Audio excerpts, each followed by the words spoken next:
So it's like 10 o'clock at night right now, and we just got the news that Staples Center is going to be turning into Crypto Arena. And to be honest, this is a very interesting move, and I think it's something that we didn't really expect. Of course, before I get into the content, if you guys could leave a like on the video, subscribe to the channel if you're new, turn on post notifications. Also, make sure you follow all my socials. The link is in the description below. Let's get into the video. So it seemed like out of nowhere that Staples Center is announcing today that they're going to be changing their name to Crypto.com Arena starting Christmas Day. However, physical changes will not be happening until June 2022. Now, when I first saw the news, I was like, okay, this is a joke. And then I started checking multiple sources, and this is 100% going to happen. Listen, I'm not a Lakers fan. If anything, I'm the complete opposite of it, but I am a huge basketball fan. And the basketball fan in me is like, I mean, it's Staples Center. Like, it is arguably, besides MSG, one of the most famous and most well-known arenas of all time. The amount of basketball moments and all the things that happens in that arena, not even just the Lakers, but in sports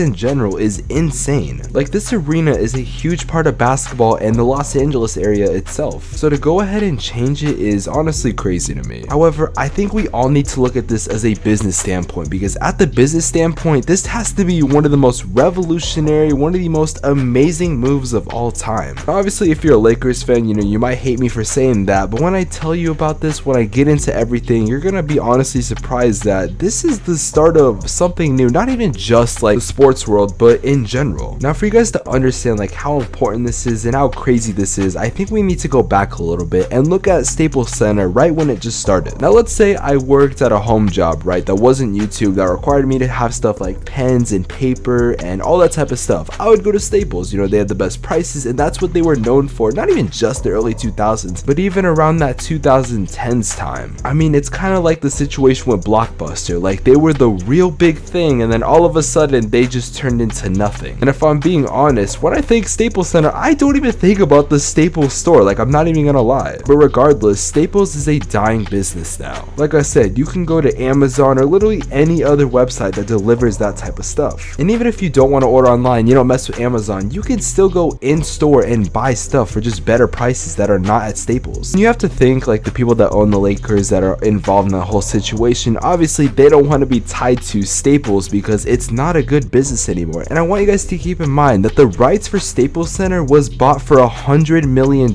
which back then was a lot. And also, I don't think anyone really expected Staples Center to be the big thing. However, it's pretty obvious that 20 years ago was not the same world we live in now. Now we have stuff like technology, and we have different ways of using things, and it's just insane. If I wanted to place a sports bet, I would have to go to like a bookie, or it'd have to be in Las Vegas. Now if I want to place a sports bet, I can go on my phone or my laptop and I can just place a bet out of the comfort of my own home. If you're someone that has social problems like me and you don't like talking to people on the phone to get your food ordered, or you don't like going in person, there are literally apps for that. Even with groceries, you can literally get them delivered at a store, like the store's app itself, not some weird website. The point is that the world around us is changing, and even in 20 years, stuff like actually having to place an order on an app might seem weird to people. There's stuff like the metaverse and all these other different things that are going to be coming out in the near future. I mean, I think Apple's making something called Apple Glasses. And you guys might be saying, why am I talking about the world being like a whole new thing? Like, it's just a name change, but there's a little more into this, because keep in mind,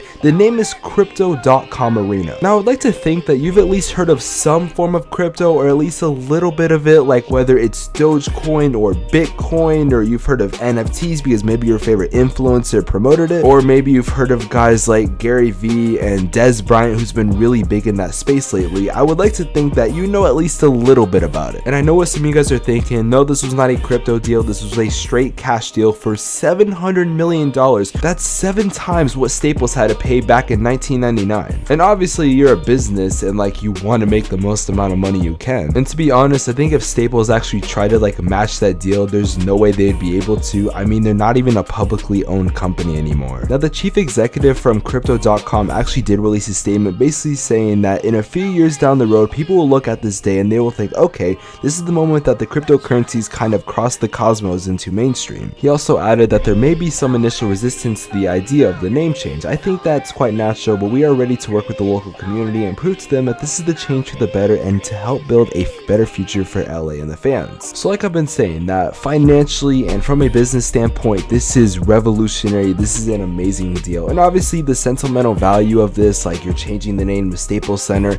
It's, you know, it's a really big deal in the basketball world, but personally, like I'm saying, I think this is going to be a huge step in the right direction for, I guess, sports in general. Because there are actually some teams in the NBA, like the 76ers, that do have a sponsorship with Crypto.com, so it wouldn't be out of the ordinary for this to happen. And a lot of people are saying in the near future that crypto is going to be a huge part of our life. And a lot of people, and me at first, were like, that's crazy, that's not going to happen. But let's keep something in mind. Those same people that said those things are like, oh, Apple and, you know, products like this and our computers and even self-driving cars, that's not going to happen. And if it does happen, like, it's not actually going to be that big of a deal, which we all know not to be the case. I mean, I have an iPhone on my left hand. I'm recording this on a laptop right now. I have a TV next to me. So it's safe to say that electronics have been a pretty big part of our life. And I think we all need to listen when people are saying NFTs and even cryptocurrency in general is going to be a huge part of our life. So to put it into perspective, that's like if we changed Staples Center like 10 years ago to like Amazon Center or something like that. Like, it's like, why are you doing that?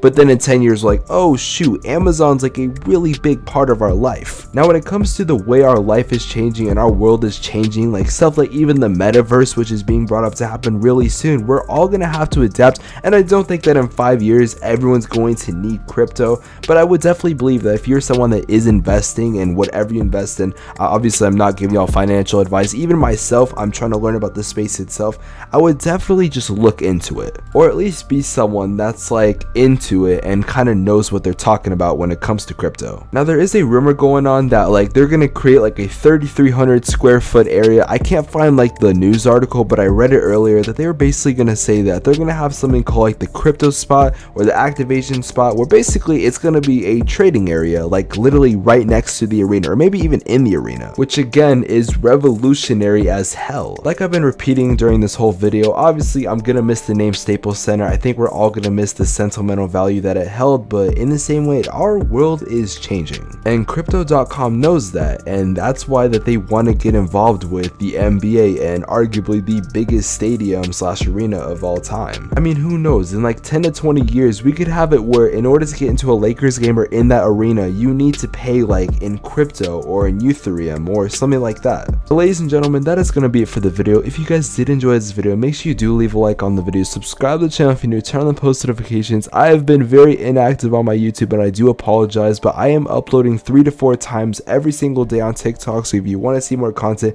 make sure to check it out. The TikTok is in the link in the description below, or just look up at Spex Media. And if you made it this far to the end of the video, I appreciate you and thank you so much for giving me a chance. Now make sure you hit a like on this video and also subscribe. It's right there, it's free, it doesn't cost you anything. But with that being said, I hope you have an amazing rest of your day. Anyways, I'll see you guys in the next one. Have an amazing day, take care, peace.